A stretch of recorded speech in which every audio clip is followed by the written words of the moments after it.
अस्सलाम वालेकुम दोस्तों। उस्मान तारिक ये कौन है, इसकी डिटेल क्या है और ये जो इसका एक्शन है, ये जो एक रुक के बॉलिंग कराता है पिच के ऊपर ठहर के आराम से, ये 1-2 सेकंड रुकता है, कितने सेकंड रुकता है और इस पर आईसीसी का जो कानून है वो क्या इजाजत देता है उस्मान तारिक को, या आने वाले वक्तों में इंडियन मीडिया ने अभी से ही इस चीज को उछालना शुरू कर दिया है कि ये कौन मिल गया पाकिस्तान को, क्योंकि वो ये चीज समझते हैं कि अगर एक बार फिर सईद अजमल इनको मिल गया तो पाकिस्तान टीम कहां से कहां जा सकती है। तो एक बार फिर आपको बताते हैं कि उस्मान तारिक की डिटेल्स क्या है, ये कहां से आया ये लड़का और अब ये जो इसका एक्शन है ये क्या आईसीसी के इस कानून के मुताबिक उतर भी रहा है या नहीं उतर रहा। सबसे पहले आपको बताते हैं कि उस्मान तारिक सिंध प्रीमियर लीग में जो है ये खेले थे और आखिरी मैच यानी फाइनल मैच में इन्होंने बड़ी जबरदस्त किस्म की परफॉर्मेंस दिखाई थी, जिसकी वजह से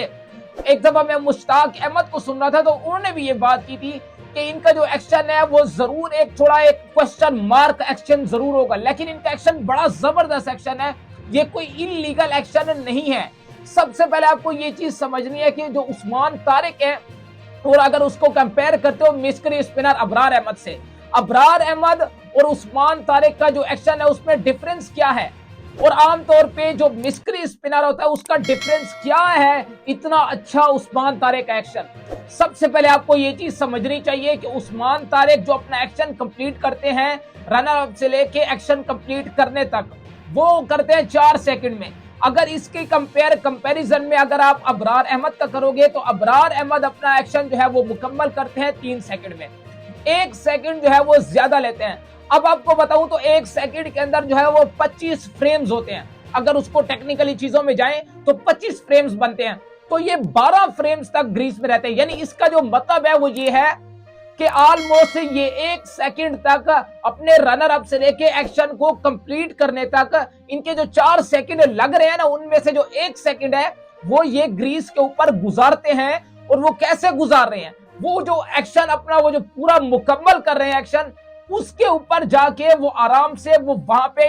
1 सेकंड वहां पे ठहरते हैं पिच के ऊपर। उसके बाद जाके मुश्ताक अहमद को मैं सुन रहा था, वो कहते हैं कि इनको रीड करना इसलिए भी मुश्किल है क्योंकि ये सबसे पहले बैट्समैन को खुद ये रीड कर लेते हैं। वो कैसे, जब वो वहां पे ग्रीस पे ठहरते हैं, फिर ऐसा नहीं है कि ये इनका जो एक्शन है वो अबरार अहमद की तरह या किसी और की तरह जो आम ऑफ स्पिनर होता है उसका एक्शन बैट्समैन आसानी से पढ़ लेता है,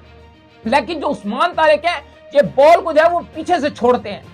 जब आपका एक एक्शन वहां पे ग्रीस पे ठहर रहे हो और उसके बाद जाके जो आपका एक्शन का जो बॉल है जो डिलीवर करने का टाइम होता है, अगर वो आगे से आप ऐसे छोड़ते हो अगर आप बॉल, तो फिर वो जो ऐसे छोड़ के जब बॉल निकलता है बॉल, तो वो सामने वाले बैट्समैन को आसानी से समझ आता है। अगर आप बॉल इसका उस्मान तारिक का अगर आप एक्शन देखते हो तो ये पीछे से छोड़ते हैं बॉल।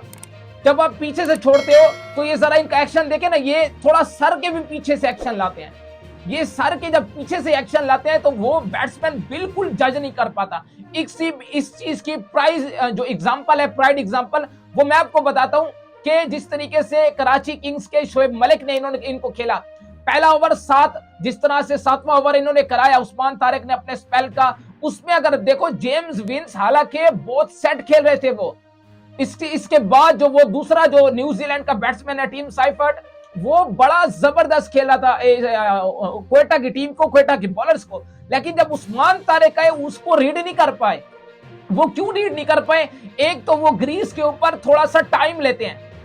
थोड़ा सा टाइम से मुराद है वो 1 सेकंड ग्रीस पर रुकता है, उसके बाद जाके डिलीवर करता है। उसका रनर अप से लेके एक्शन कंप्लीट होने तक 4 सेकंड वो उसको मुकम्मल कराने में लगते हैं। उसके बाद अगर आप एक और चीज देखो, मैंने आपको पहले बताया 25 फ्रेम्स होते हैं जिसकी वजह से ये चीजें निकलती हैं बाहर। फिर अब एक चीज और देखते हो आप लोग, तो सबसे पहले आपको ये चीज समझनी चाहिए कि वो जो जेम्स विंस थे इतने सेट थे, वो पढ़ नहीं पाए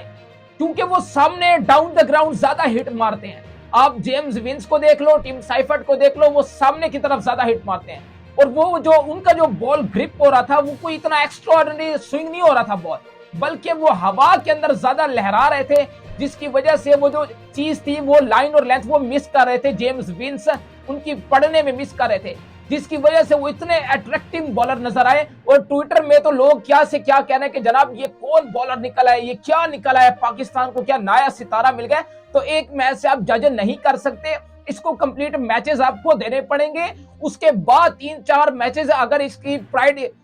परफॉर्मेंसेस रहती हैं तो देन आप पॉइंट लगा सकते हैं कि यार ये खतरनाक स्पिनर जरूर हो सकता है। और इसके अंदर वो चीज नजर भी आ रही है, इसके अंदर अबरार अहमद में मिस्ट्री स्पिनर हमेशा से डेंजरस जरूर होते हैं, लेकिन उनको पकड़ने से पहले, यानी बैट्समैन अगर उनको पकड़ नहीं पाता देन वो डेंजरस होते हैं, अदरवाइज मार भी बहुत गंदी खा सकते हैं। इसके अलावा एक चीज और समझने वाली ये है उस्मान तारिक की, क्योंकि इनका जो एक्शन है, आईसीसी का जो कानून वो ये बोलता है कि एक्शन इलीगल होना चाहिए, एक्शन इलीगल नहीं होना चाहिए, लीगल होना चाहिए एक्शन।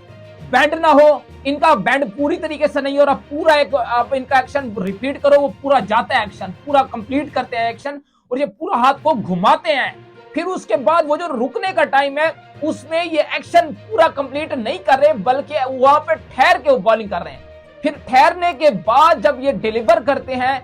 बॉल डिलीवर करते हैं एक्शन के साथ, वो पूरा हाथ घुमा के करते हैं। वही तो मैंने आपको बताया कि हाथ ये पीछे से इसलिए घुमाते हैं, पीछे से इसलिए बॉल निकलता है ताकि इनका एक्शन पूरी तरीके से कंप्लीट हो सके। तो ये बड़े डेंजरस हो सकते हैं अगर आने वाले कुछ वक्तों में पीएसएल के बकिया मैचेस के अंदर अगर ये शानदार परफॉर्मेंस दिखाते हैं। तो क्योंकि हमने देखा शोएब मलिक इनको रीड नहीं कर पाए, कैरन पोलार्ड नहीं रीड कर पाए, इन्होंने अपने 4 ओवर के स्पेल में शानदार 16 रन जरूर दिए, लेकिन 2 आउट भी किए। 2 मेन बैट्समैनों की जो है वो नैया पार लगाई, खास तौर पे टिम साइफर्ट, जेम्स विंस। तो ये नेक्स्ट फ्यूचर सुपरस्टार जरूर बन सकते हैं, लेकिन उसके लिए इनको विकेटें लेना पड़ेंगी, इनको परफॉर्म इस पीएसएल में करना पड़ेगा।